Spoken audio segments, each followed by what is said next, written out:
Bonjour et bienvenue dans ce nouveau chapitre où nous allons parler des calques dans AutoCAD. Alors, ce chapitre sera essentiellement orienté sur les généralités sur les calques, où nous allons comprendre l'importance de l'utilisation des calques dans AutoCAD. Nous allons bien entendu aussi balayer des aspects assez importants sur les propriétés des calques.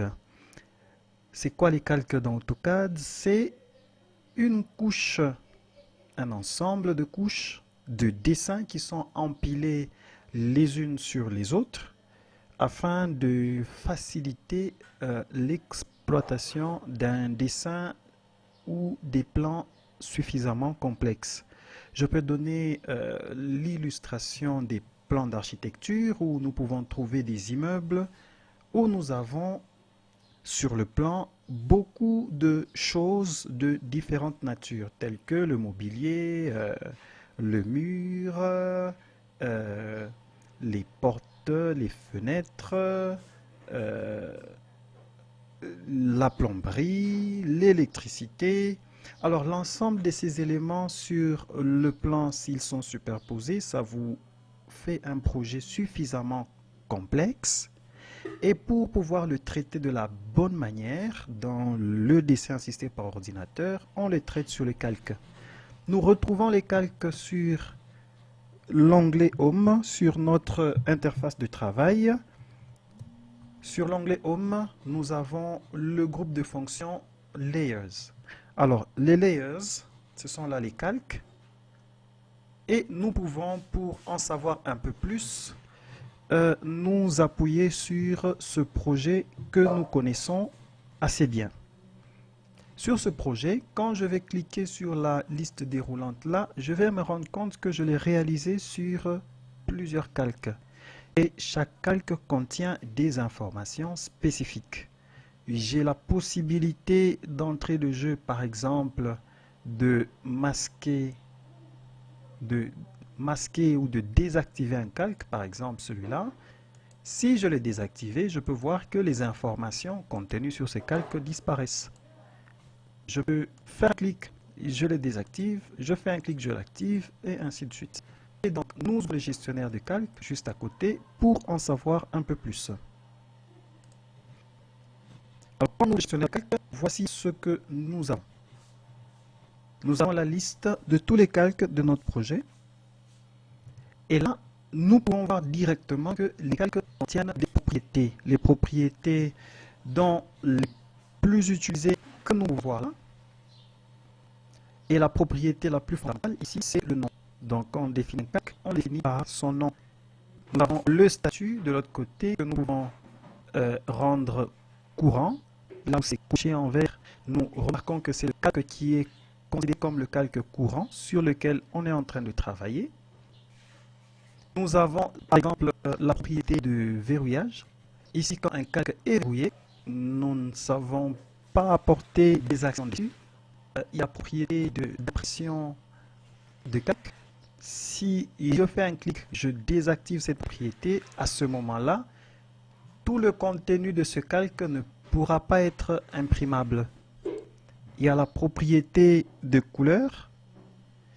Ici, sur cette propriété, nous avons la possibilité de définir la couleur du contenu d'un calque. Nous avons les types de lignes, nous avons les épaisseurs de lignes que nous exploitons si souvent. Alors, pour créer un calque, nous utilisons ce bouton qui nous permet de créer un New Layer. Lorsque je clique sur ce bouton, il me crée automatiquement un calque. Et vous remarquerez qu'il ce calque copie par défaut les propriétés du calque qui était sélectionné précédemment. Nous pouvons lui donner un nom. Je peux l'appeler destin. OK. Et je peux aller prendre la couleur de son contenu. Je prends comme couleur. Je valide. Et je peux voir la couleur là. On peut bien évidemment aller définir un type de trait. Je prends par exemple celui-là. Si vous ne voyez pas le type de trait que vous souhaitez, vous pouvez bien évidemment aller le charger sur la liste des types de traits qui existent dans le logiciel.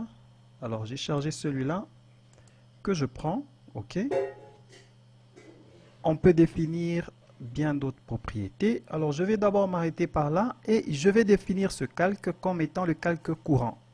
Pour le définir comme courant, je vais donc là, sur ce bouton, je le définis comme le calque courant. Il est coché en vert et je ferme le gestionnaire de calque. Je sais voir que là, mon calque est défini comme le calque courant. Bien entendu, toutes ces fonctionnalités que nous retrouvons dans les gestionnaires des calques, nous pouvons les trouver aussi là. Alors, si je voudrais par exemple marquer des figures, je vais me rendre compte que ces figures sont sur le calque test et ils portent les propriétés de ce calque tel que nous les avons définis. Donc voilà, si je voudrais supprimer un calque, je suis dans le gestionnaire de calque, il suffira de sélectionner le calque que je veux supprimer et je clique sur ce bouton pour le supprimer.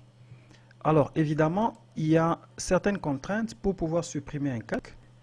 Le calque ne devrait pas être celui-là, le calque 0 ne peut pas être supprimé. Le calque courant ne peut pas être supprimé. Le calque qui contient des éléments ne peut pas être supprimé. Et les calques qui sont reliés à d'autres calques par des références ne peuvent pas être supprimés. Donc pour supprimer un calque, il faudrait enlever d'abord tout son contenu, le mettre sur d'autres calques et en fin de compte, on peut le supprimer. Par exemple, celui-là, il était sur le calque test, je le déplace vers ce calque. Après l'avoir déplacé, je suis sûr que mon calque test ne contient plus rien. Je vais donc sélectionner un autre calque pour le configurer comme étant le calque courant. À ce moment-là, je peux supprimer celui-là. Et voilà, je l'ai supprimé, il est parti. Donc, les bonnes pratiques, lorsque l'on fait du dessin dans AutoCAD, seraient de définir des calques par type d'objet de même nature. Et à partir de ces calques, on peut réaliser aisément ces dessins en définissant des propriétés. Merci pour avoir suivi jusqu'à la fin cette leçon. Je vous dis rendez-vous dans la suite.